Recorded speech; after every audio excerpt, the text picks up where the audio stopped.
আপনি কি জানেন আল কোরআনে আগুন জ্বালানোর বৈজ্ঞানিক ব্যাখ্যা রয়েছে? শুনে অবাক হবেন, প্রায় 1450 বছর পূর্বে আল্লাহ তাআলা আগুন জ্বালানো নিয়ে এমন তথ্য দিয়েছেন যা মডার্ন বিজ্ঞানে হুবহু একই। সবার আগে জানার চেষ্টা করি আগুন কিভাবে জ্বলে। দেখুন, সাধারণত আগুন জ্বালানোর জন্য 3টি উপাদান দরকার পড়ে।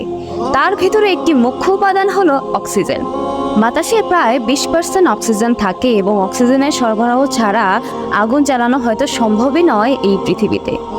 শুনে আরো অবাক হবেন, আল কোরআনে সূরা ইয়াসিনের 80 নম্বর আয়াতে আল্লাহ বলেন, তিনি তোমাদের জন্য সবুজ বৃক্ষ থেকে আগুন উৎপন্ন করেন, অতঃপর তোমরা তা থেকে আগুন জ্বালাও।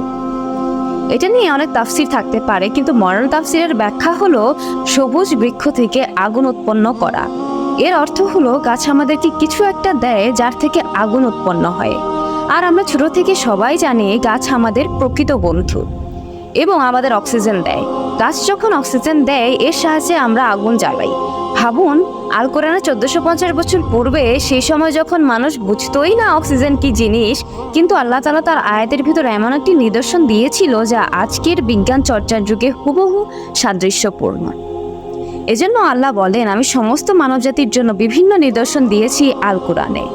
হয়তো আল কোরআনে আরও অনেক কিছু অত্যাধুনিক ব্যাখ্যা দেওয়া আছে যা আমরা হয়তো আজকে বুঝতে পারবো না। আমাদের ভবিষ্যৎ প্রজন্মেও কিন্তু আল কোরআন থাকবেই। তখনও হয়তো আমাদের মতো কিছু তাফসিরবিদ কোরআন থেকে আরও অনেক কিছু বের করতে পারবে। সুতরাং কখনোই বিজ্ঞান ধর্মের ঊর্ধ্বে হতে পারে না।